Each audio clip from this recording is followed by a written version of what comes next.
Baik, Assalamualaikum warahmatullahi wabarakatuh. Langsung saja kita mulai diskusi kita pada hari ini, yaitu mengenai azas-azas bimbingan dan konseling. Seperti yang kita tahu bahwa terdapat 12 azas bimbingan dan konseling. Pada pertemuan sebelumnya kita telah membahas 6 azas bimbingan dan konseling, yaitu azas kerahasiaan, azas kesukarelaan, azas keterbukaan, azas kegiatan, azas kemandirian, dan azas kekinian. Selanjutnya yaitu ada azas kedinamisan. Apa itu azas kedinamisan?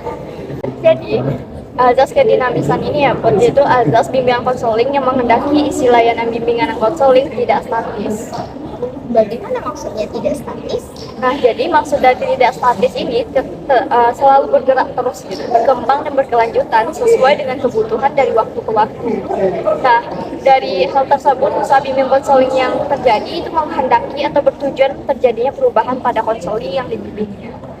Keberhasilan usaha bimbingan konseling dapat ditandai dengan terjadinya perubahan pada diri individu yang dibimbing atau perubahan yang selalu menuju ke suatu pembaharuan, yaitu terjadinya perubahan sikap dan perilaku dari konseling ke arah yang lebih baik.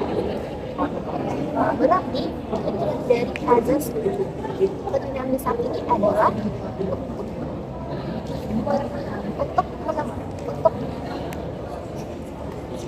untuk adanya perubahan pada konseling yang menjadi masalah. Ya benar. Jadi azas kedinamisan ini dia terus bergerak gitu berdasarkan waktu gitu. Jadi kan andai kan setiap konseling pasti punya karakter yang berbeda-beda nih, dan setiap karakter itu juga dipengaruhi sama zaman. Misalnya nih dari orang yang tua bakal berbeda karakternya dengan anak yang muda. Jadi otomatis bimbingan konseling harus mempunyai azas kedinamisan dan tidak hanya bersifat kaku gitu.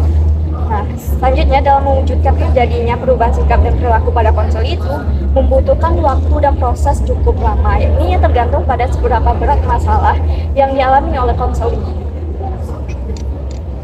Dengan begitu, sangat diharapkan terjalinnya hubungan antara konseling dan konselor sehingga pelayanan bimbingan dan konseling dapat dengan cepat menimbulkan perubahan sikap dan perilaku pada diri konseling.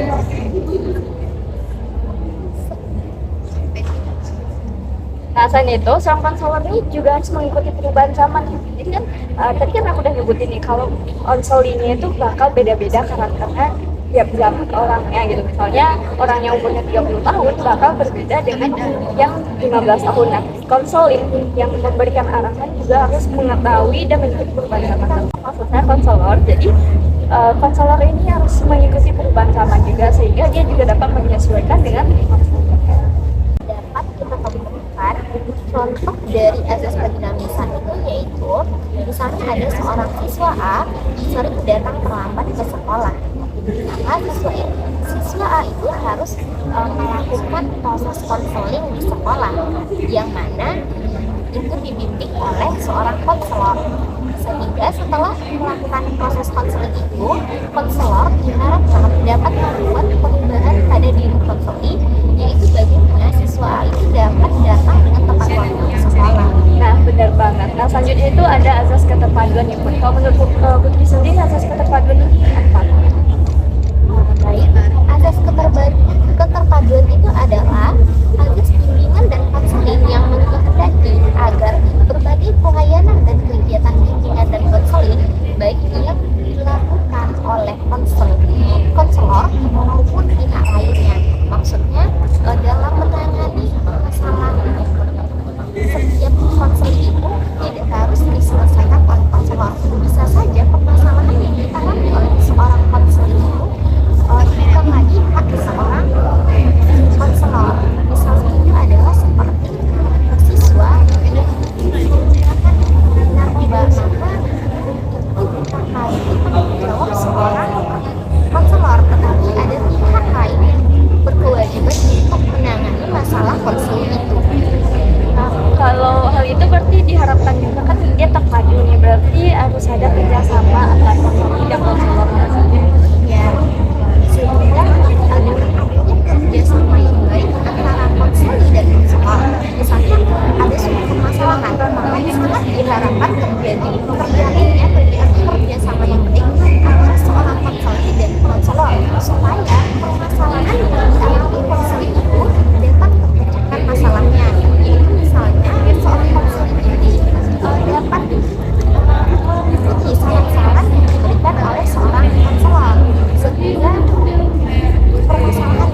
ketahui setiap konseli memiliki berbagai aspek kepribadian ya, seperti yang kita bahas tadi di kedinamisan nih. Nah, kalau di keadaan yang tidak saling serasi dan terpadu nih, seperti yang Putri sebutkan tadi, maka akan menimbulkan masalah yang lebih besar. Bukannya menyelesaikan masalah, malah menimbulkan masalah.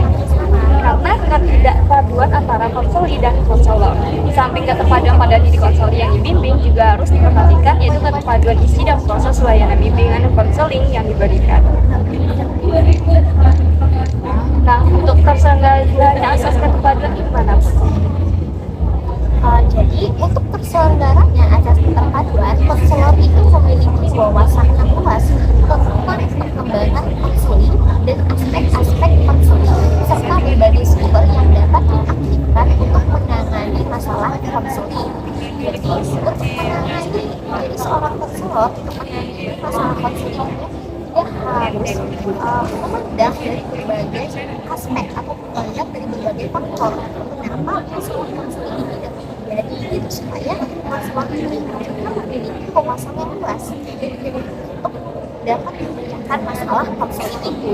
Bener banget, karena kalau dia mau memecahkan masalah kliennya atau konselingnya nih, otomatis dia juga harus punya pengetahuan tentang permasalahan tersebut kan. Nah, gimana dia mau memecahkan masalah sedangkan dia aja tidak tahu masalah itu apa gitu, sumber masalahnya itu apa gitu. Nah, kalau dari contohnya ya, kalau menurut aku konselor itu harus melakukan kerjasama dengan guru mata pelajaran untuk memberikan motivasi, dukungan, dan meningkatkan prestasi belajar siswa. Itu termasuk contohnya nggak sih? Ya, itu merupakan salah satu contoh dari azas keterpaduan, yaitu terjalinnya kerjasama antara seorang konselor dengan guru mata pelajaran. Misalnya jika ada siswa yang memiliki masalah yang tidak aktif dalam pembelajaran, misalnya tidak sering hadir ke sekolah untuk mengikuti pembelajaran, maka di sanalah harusnya terjadi kerjasama antara konselor atau guru kita dengan mata pelajaran sehingga proses pembelajaran seorang konselor itu dapat berjalan dengan baik. Lalu selanjutnya setelah azas keterpaduan ini juga ada azas kenormatifan. Menurut kami, apa itu azas kenormatifan?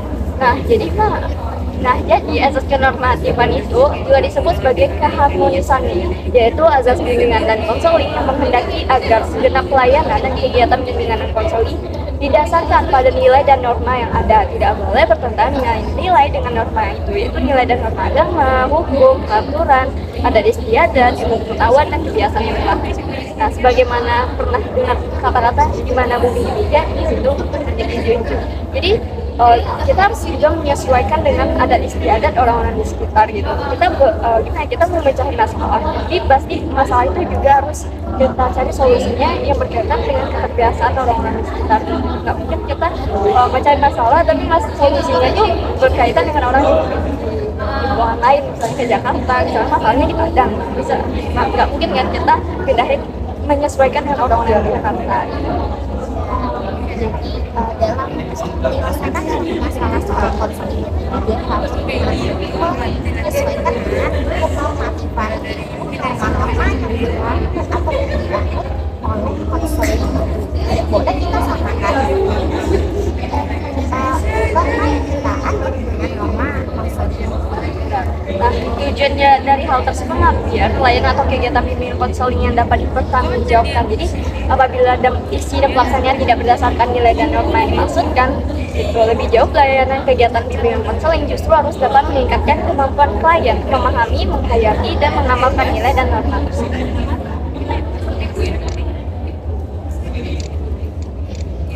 Nah, contohnya nih, jika di lingkungan konseli tidak melarang untuk berboncengan dengan lawan jenis, maka seorang konselor tidak boleh melarang hal itu. Nah, selanjutnya itu ada azas keahlian ya, Bu. Gimana tuh? Ada azas keahlian. Apa itu azas keahlian? Azas keahlian itu adalah azas bimbingan dan konseling yang berkehendaki agar pelayanan dan kegiatan bimbingan dan konseling diselenggarakan secara teratur, sistematik, dengan menggunakan prosedur dan teknik yang memadai. Maksudnya adalah dalam melakukan proses bimbingan dan konseling harus bertahap supaya proses konseling yang berjalan itu dapat berjalan dengan tepat gitu. Benar banget. Nah, salah satunya selanjutnya itu keberhasilan usaha itu akan menaikkan kepercayaan masyarakat terhadap bimbingan dan konseling. Jadi banyak masyarakat bakal banyak melakukan konseling gitu, sehingga mempengaruhi banyaknya terpecahkan masalah karena kecaran atau kepedulian masyarakat terhadap bimbingan konseling. Contohnya gimana? Jadi ada contoh dari azas keahlian ini adalah misalnya seorang konselor di sekolah harus memiliki pendidikan atau profesi konselor itu harus dari lulusan S1 ke sebuah S3 supaya dengan seorang konselor itu memiliki profesi itu maka dia itu akan telah memiliki ilmu pengetahuan di bidang itu sehingga seorang konselor itu dapat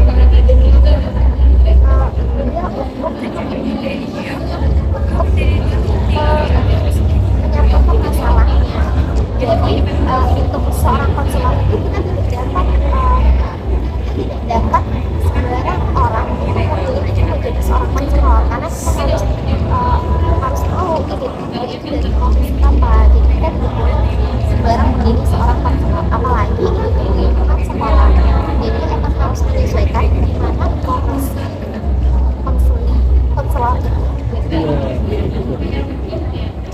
Nah, selanjutnya itu ada azas alih tangan. Alih tangan. Jadi apa itu azas alih tangan? Alih tangan. Nah, jadi gini ya, azas alih tangan itu azas bimbingan konseling yang menghendaki agar pihak-pihak yang tidak mampu menyelenggarakan pelayanan bimbingan dan konseling secara tepat dan tuntas atau suatu permasalahan konseling mengalih tangankan permasalahan itu kepada pihak yang lebih ahli. Azas alih tangan ini terjadi jika konselor sudah menggerakkan segenap kemampuannya untuk membantu konseling, namun konseling yang bersangkutan belum dapat terbantu sebagaimana yang diharapkan. Maka konselor dapat mengirim konseling tersebut kepada petugas atau badan yang lebih ahli.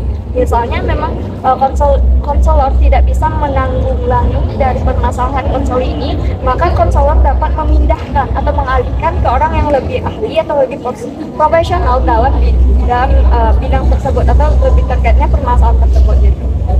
Ya, seperti dengan azas keahlian tadi, kita tahu bahwa seorang konselor itu ada dari lulusan S1, S2, S3.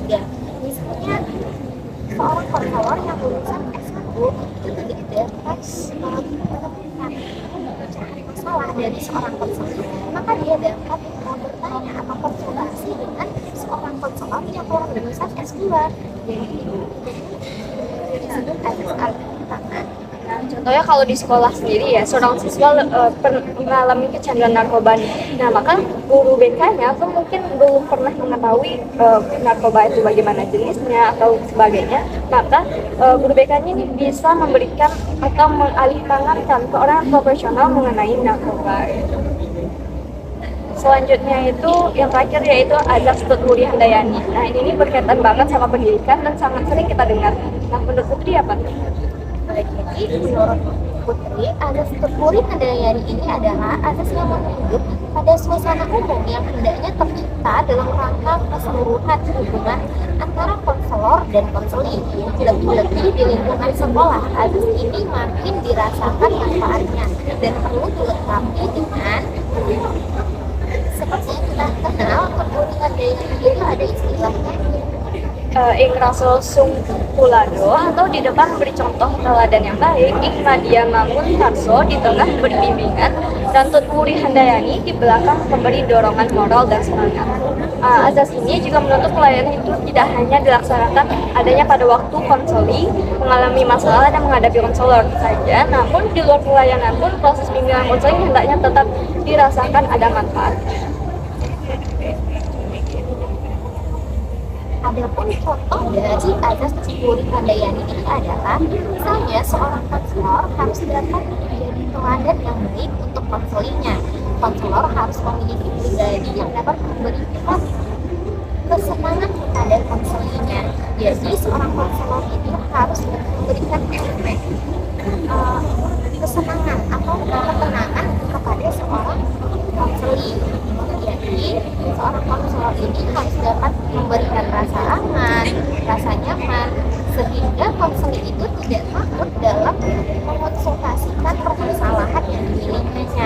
sehingga seorang konselor dapat mengayomi peserta didik.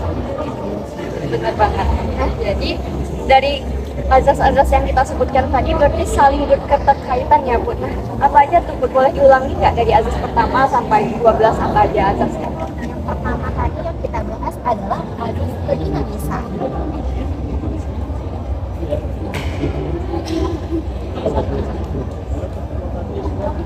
Jadi telah kita bahas terdapat 12 azas pendidikan. Jadi telah kita bahas terdapat 12 azas pimpinan dan konseling yang saling berkaitan satu sama lainnya. Yang pertama yaitu ada azas kerahasiaan, yang kedua azas kesukarelaan, yang ketiga ada azas keterbukaan, yang keempat ada azas kegiatan, yang kelima ada azas kemandirian, yang keenam ada azas kekinian, yang ketujuh ada azas kedinamisan, yang kedelapan ada azas keterpaduan, yang kesembilan ada azas kenormatifan, yang kesepuluh ada azas keahlian, yang ke-11 ada azas alintangan, dan yang ke-12 itu ada azas kepribadian. Nah, benar sekali. Seperti yang sudah Putri sebutkan tadi, berarti setiap azas itu kalau kurang satu pasti bakal ada terjadi penyimpangan atau bimbingan soling ini tidak berjalan dengan semestinya. Ya, jadi dalam pelaksanaan bimbingan dan konseling kita harus berpatokan kepada 12 azas ini. Baik, dan mungkin sekian dari kami diskusi pada saat ini. Saya tutup dengan mengucapkan wassalamualaikum warahmatullahi wabarakatuh.